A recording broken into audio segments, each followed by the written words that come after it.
তওবা করে আমি আল্লাহর কাছে ক্ষমা চা, আমি আল্লাহ তোর জীবনের সব গুনাহ মাফ করে দিব। জোরে বলেন সুবহানাল্লাহ। বাবাজি গো, দিলখানা যদি নরম করে দিয়ে এই মাহফিলে যদি একটা বার কবরকে স্মরণ করে বাবাজি, কিয়ামতের দিনটাকে স্মরণ করে, কবরতে কেউ যাবে না, বাবা যাবে না, মা যাবে না, ভাই যাবে না, বোন যাবে না, বাবার বিবি যাবে না, সন্তান যাবে না, কোনো মা খালাদের কবরে স্বামীও যাবে না। এই কবরকে স্মরণ করে যদি বাবা আজকের মাহফিলে দিলখানা নরম করে দিয়া যদি তওবা করেন গো, আল্লাহ গো জীবনে আর খারাপ কাজ করব না, আর মিথ্যা কথা বলবো না, মানুষের বিপদ করব না, আর কবিরা গুনাহ করব না, আর কোনো মানুষের ক্ষতি করব না, আর জবানের বেখালাপ করব না, কারো আমানতের খিয়ানত করব না। আমার আল্লাহর কাছে তওবা করতে দেরি হবে, আমার আল্লাহ তোমাকে ক্ষমা করতে দেরি হবে না। জোরে বলেন সুবহানাল্লাহ। বাবাজি আমার সোনা মানিকেরা, ওগো আমার ইসলাম দরদি মুসলমান ভাইরা, আমার আল্লাহ বলে বান্দারে, আমি তোর আল্লাহ, তোকে তুই মনে করছিস আমার চাইতে তোর মা জননী তোকে বেশি ভালোবাসে। ওরে বান্দা, তুই মনে করছিস আমার চাইতে তোর বিবি তোকে বেশি ভালোবাসে। ওরে বান্দা, তুই মনে করছিস আমার চাইতে তোর আব্বা তোকে বেশি ভালোবাসে। ওরে বান্দা, তুই মনে করছিস আমার চাইতে তোর সন্তান তোকে বেশি ভালোবাসে। না রে বান্দা না, আমি আল্লাহর চাইতে তোকে কেউ বেশি ভালোবাসে না। যুবক রে, আজকে স্বার্থে যদি আঘাত লাগে বাবা সংসার থেকে আলাদা করে দেয়, আজকে স্বার্থে যদি আঘাত লাগে সন্তান বাবা মা থেকে আলাদা হয়ে যায়, স্বার্থে যদি আঘাত লাগে বন্ধু বন্ধু থেকে দূরে চলে যায়, স্বার্থে যদি আঘাত লাগে রে বাবা, তাহলে যদি নিজের বিবির স্বার্থেও আঘাত লাগে, ওই বিবিটা বাবা লালবাগের লাল ঘর পর্যন্ত দেখায় দেয়। স্বার্থে আঘাত লাগলে সবাই বেকা হয়ে বসে। আমার আল্লাহ পাকের কাছে কত গুনাহ করেছো রে যুবক, আজকে চোখের গুনাহ কত গুনাহ, আজকে জবান দ্বারা কত মিথ্যা কথা বলেছো। এই জবান দ্বারা মিথ্যা কথা বলা কবিরা গুনাহ, বিপদ করা কবিরা গুনাহ, আপনার নোংরা ভাষায় গালি গালাজ করা কবিরা গুনাহ। কিন্তু যুবক রে, ও কালেমার ভাই, তুমি আমার মুসলমান যুবক, দিলখানা একটু নরম করে দাও রে বাবা। সোনা মানিক রে, তোমার মতন কত যুবক মুনিশ খেটে ভাত খায়, এরপরেও 5 ওয়াক্ত নামাজ পড়ে অভাব নাই। তোমার মতন কত যুবক রাস্তায় ড্রাইভারি করে ভাত খায়, এরপরেও 5 ওয়াক্ত নামাজ পড়ে, তুমি কেন পারবা না রে বাবা? তোমার মতন কত যুবক বিদেশের জমিনে কাজ করে, এরপরও 5 ওয়াক্ত নামাজ পড়ে অভাব নাই, তুমি কেন পারবা না রে বাবা? তোমার মতন কত যুবক স্কুল কলেজে থাকে, তারপরও 5 ওয়াক্ত নামাজ পড়ে অভাব নাই। ওগো আমার পর্দার আড়ালের মা খালা গো, তোমার মতন কত নারী সংসারের সমস্ত কাজ করে, তারপরও 5 ওয়াক্ত নামাজ পড়ে এবং পর্দা করে, তুমি কেন পারবা না রে মা? ওরে মা, ও আমার বোনেরা, তোমার মতন কত বোন পর্দা করে কলেজে যায়, টিউশনে যায়, তুমি কেন পারবা না রে বোন? ফিরে এসো রে বাবা, দিলখানা নরম করে দিয়ে আমার নবীর সুন্নাতের মালাটা পরিয়ে নাও, আমার নবীর আদর্শের মালাটা পরায় নাও। আমার নবীর আদর্শের মালাটা যদি পরিয়ে নেন, আপনার ইহকালও সম্মানী হবে, পরকালও সম্মানী হবে। ও মুসলমান যুবক, আজকে যাদের পাল্লায় পড়ে যায়, সমস্ত বন্ধু বান্ধবের পাল্লায় পড়ে আজকে তুমি এখানে আসতে রাজি হও না, তোমার বন্ধু টানছে না ওখানে না, আই এদিক থেকে একটু ঘুরে আসি, এই রকম করে তোমার বন্ধু তোমাকে টেনে নিয়ে যায়, তোমাকে শয়তানের জায়গাতে টানে, আর এই জায়গাটা হলো আল্লাহর জান্নাতের বাগান। জোরে বলেন সুবহানাল্লাহ। সবাই কি তো ভালো লাগবে না? শয়তান তো দূরে থাকার চেষ্টা করবে, যেখানে আল্লাহওয়ালা মানুষ আছে ওখানে কোনো সময় শয়তান আসবে না।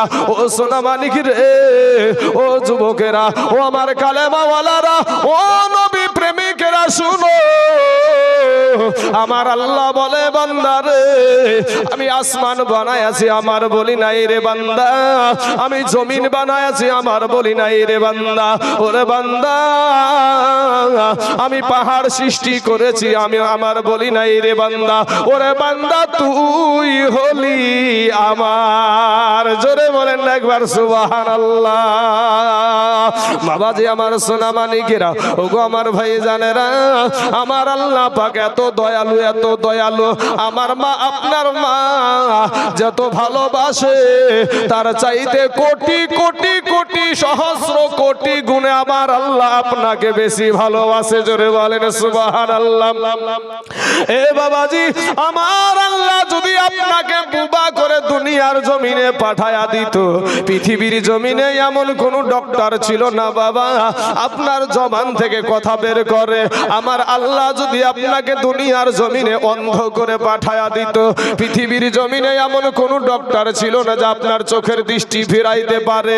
ও মুসলমান,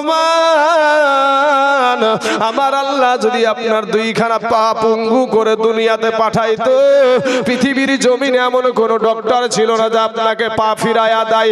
কেন রে বাবা আজ তোমার দিল নরম হয় না, আজকে তোমার মাস্তানি যাই না? ও যুবক রে, ও কালেমাওয়ালা মুসলমানেরা ভাইয়েরা আমার, আমার আল্লাহ পাক রব্বুল আলামিন বলে বান্দারে তোর কোনো পরিচয় ছিল না, এক বিন্দু পানি দিয়ে আমি আল্লাহ তোকে সৃষ্টি করেছি, আমি তোর হাত দিয়েছি পা দিয়েছি চোখ দিয়েছি, কিন্তু ওইগুলা নিয়ে দুনিয়ার জমিনে তুই যাবি, তুই কি খাবি সেটা তুই চিন্তা করিস নি রে বান্দা। তোর মা চিন্তা করেনি, বাবা চিন্তা করেনি রে বান্দা, তোর প্রধানমন্ত্রী মুখ্যমন্ত্রী জজ ব্যারিস্টার কেউ চিন্তা করেনি, আমি আল্লাহ চিন্তা করেছি। আমার বান্দা দুনিয়ার জমিনে যাবে, মা জননীর গর্ভ থেকে প্রবেশ হবে, প্রসব হওয়ার পরে আমার আল্লাহ পাক বলে বান্দা তুই কি খাবি, এটা দুনিয়ার কেউ না ভাবলে আমি আল্লাহ ভেবেছি, এবং তোর মা জননীর বুকের উপরে আগে থেকেই তোর খাবার রেডি করে রেখেছি। জোরে বলেন সুবহানাল্লাহ। ঠিক বলছি তো ভাই? হ্যাঁ, এরপরও বাবাজি মাস্তানি, এরপরও মাস্তানি। আপনি বলেন আমি দুর্বল কিসের? আপনি মুরগির বাচ্চার চাইতেও দুর্বল, একটা মুরগির বাচ্চার কাছেও দুর্বল। কেন? একটা মুরগির বাচ্চা, একটা ডিম একটা বুড়িয়ানির পেটের তলে কতদিন থাকে ভাই? 21 দিন 22 দিন 23 দিন হাইস্ট 25 দিন ধরেন। 25 দিন পর ডিম থেকে বেরানোর পরে রাত্রিবেলায় ডিম থেকে বেরিয়েছে, সকালবেলায় ছেড়ে দিলে হেঁটে বেড়ায় না বেড়ায় না? আর আপনি ছিলেন মায়ের পেটে 8 মাস 8.5 মাস 9 মাস 9.5 মাস, কেউ 10 মাসও চলে যায় নাকি? হ্যাঁ, তো এতদিন যে মায়ের পেটে থাকলেন, তারপরে মায়ের পেট থেকে আসার পরই বোধহয় হসপিটাল থেকে হাঁটতে হাঁটতে বাড়ি আসেন নাকি? হ্যাঁ, তাহলে বোঝা যায় যে একটা মুরগির বাচ্চার কাছেও দুর্বল। আমার আল্লাহ বলছে দুর্বল, খুলিকল ইনসানু দাঈফা। বান্দারে আমি তোকে বড় দুর্বল করে সৃষ্টি করেছি। ও বান্দা, গভীর রাত্রিতে আমি আল্লাহ তোকে ডাক দিই, বান্দা সব স্তব্ধ হয়ে যায়। ও বান্দা তোর ঘুম আসে না, মাজার কামড় পায়ের কামড় যন্ত্রণা, বান্দা তুই আয় যাই নামাজের পাটিখানা পেড়ি দিয়ে 2 রাকাত নামাজ পড়ে তওবা করে আমার কাছে ক্ষমা চা। আমি আল্লাহ তোর গভীর রাত্রিতে গোপনে যত গুনাহ করেছিস আমি আল্লাহ মাফ করে দেব। জোরে বলেন সুবহানাল্লাহ। অথচ আমরা চাইতে পারি না, আমরা চাইতে জানি না। কবি বলছেন আল্লাহ বলে ডাক রে বান্দা, আল্লাহ বলে ডাক, আল্লাহ বলে ডাক রে বান্দা, আল্লাহ বলে ডাক। ও তারে ডাকতে পারলে তোর জীবনের গুনাহ হবে মাফ, ও তারে ডাকতে পারলে তোর জীবনের গুনাহ হবে মাফ। আল্লাহ বলে ডাক রে বান্দা, আল্লাহ বলে ডাক। যখন তুমি ছোট ছিলে দাঁত ছিল না মুখে, আর তরল খাবার আল্লাহ তাআলা দিলেন তোমার মা জননীর বুকে, ভাইয়া মা জননীর বুকে।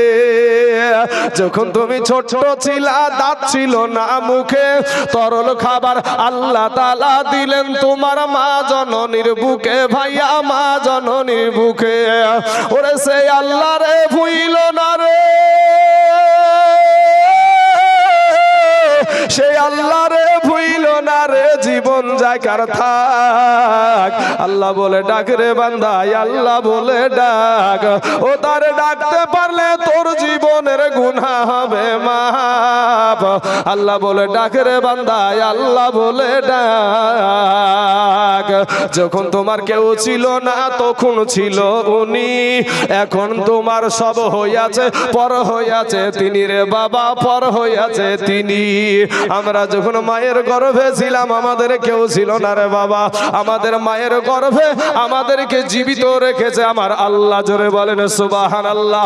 ওখানেও আমার আল্লাহ আমাদের খাবারের ব্যবস্থা করেছিল বাবা। আমাদের মা জননী মাসে মাসে অসুখ হয় বাবা। যখন সন্তান দুনিয়ার জমিনে আসবে, মায়ের পেটে যখন আসবে, এমন সময়তে মায়ের পেটে চলে এসেছে, এমন সময়তে যেই অসুখটা বাবা 13 বছর 14 বছর বয়স থেকে শুরু হয়, বাচ্চা যখন পেটে চলে আসে অটোমেটিক কোনো ডাক্তারের প্রয়োজন হয় না, অটোমেটিক ওই অসুখটা ভালো হয়ে যায়। আমার আল্লাহ পাক ফেরেশতা দ্বারা মা জননীর নাড়িটা বাচ্চার নাভির সাথে সেট করে দেয়, ওই রক্তটা বাচ্চার শরীরে আমার আল্লাহ পুশ করে বাচ্চাকে মা জননীর গর্ভে জীবিত রাখে। জোরে বলেন সুবহানাল্লাহ। অথচ সেই আল্লাহকে বিশ্বাস করি না আমরা। বললেন যে কে বললে বিশ্বাস করেন? বিশ্বাস যদি করতাম তাহলে আল্লাহ পাক রব্বুল আলামিন যেই নবীকে আমাদের জন্য পথ প্রদর্শক হিসাবে পাঠিয়েছেন সেই নবীর আদর্শকে মেনে নিতাম। সেটাকে বৃদ্ধা আঙ্গুলি দেখায়া নিজের মন মতন আমরা জড়িয়েছি। আজ সুন্নতি লেবাস নাই শরীরে। আজকে বাবাজি বাবা মায়ের সাথে কেমন ব্যবহার করতে হয় এটা জানা নাই, সেটা আমরা করি না।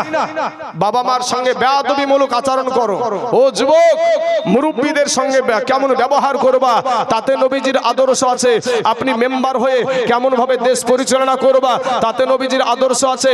আপনি দেশের ইমাম হয়ে কেমন করে মুসল্লিদেরকে বুঝাবা তাতে নবীজির আদর্শ আছে।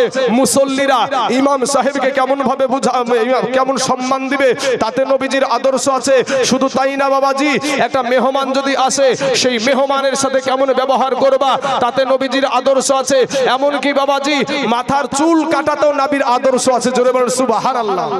মাথার চুল কাটায় নবীজির আদর্শ আছে। সুন্নতি চুল কাটা আছে চাচা, সুন্নতি চুল কাটা আছে, কিন্তু ওই সুন্নতি চুল কাটাকে আমাদের সমাজের আপনার সন্তান, আপনার ঘরের সন্তান ওই চুল কাটাকে, সুন্নতি চুল কাটাকে বৃদ্ধা আঙ্গুলি দেখাইয়া কি করলো, সেলুনে যায়। যাওয়ার পরে নাপিতকে বলে, ভাই নাপিত ভাই আমাকে বান্দর কাট দেন নাহলে হুলমান কাট দেন।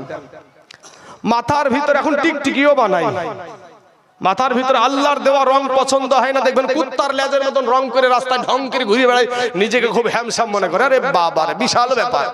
বাবাজি শোনা, কবরে যাইও, কবরে গুনহা নিয়ে কবরে যাইও না বাপ। শোনা যুবক, ও যুবকেরা, একটা সেকেন্ডের আযাব সহ্য করতে পারবি না রে ভাই। আজ যুবকদেরকে বলে তোমরা শুনতে রাজি না, কিন্তু যুবক তোমাদের মতন যুবকেরাই আমার নবীর পাশে থেকে নিজের বিবিকে বিধবা করে সন্তানকে এতিম করে এই ইসলামটাকে প্রচার করেছে। জোরে বলেন সুবহানাল্লাহ। বাবা আমি কারো দালালি করি না, যদি কারো দালালি করি সেটা আমার নবীর দালালি করি। নবীজি আমাকে যে রাস্তায় বলেছে সেই রাস্তায় চলতে চাই। আমাদেরকে অনেক জায়গাতে বাবাজি জলসা কমিটির আমাদের মুখকে চেপে ধরে, গলাকে চেপে ধরে, কিন্তু বাপ শোনা, এই জলসা কমিটি আমার কবরে যাবে না। এই জলসা কমিটি, মসজিদ কমিটি, কেউ আমার কবরে যাবে না, কোন নেতা আমার কবরে যাবে না। আপনাদের কবরে বোধহয় নেতা ফেতা যাবে নাকি? কারো কবরে কেউ যাবে না, মাত্র 3 খানা সাদা কাফন নিয়ে কবরে যেতে হবে। বুঝতে পারলেন বাবাজি? নতুন জিনিস এটা না। আমার নবীজির নাতি ইমাম হুসাইন রাদিয়াল্লাহু তাআলা আনহু, ওই গো হুজুর কুসুম গরম পানি হলো না আপনাদের? বাবাজি আমার সোনা মানিকের আমার ভাই জানেরা, তো আপনাদেরকে বলছি যেটা, যে বিষয়টা, যে ইমাম হুসাইনকে শহীদ যারা করেছিল তারা কেউ বিধর্মী ছিল না ভাই। তারা ছিল কালেমা পড়া মুসলমান, তারা ছিল নামাজি, তারা ছিল দাড়ি রাখা সুন্নাত রাখা মানুষ।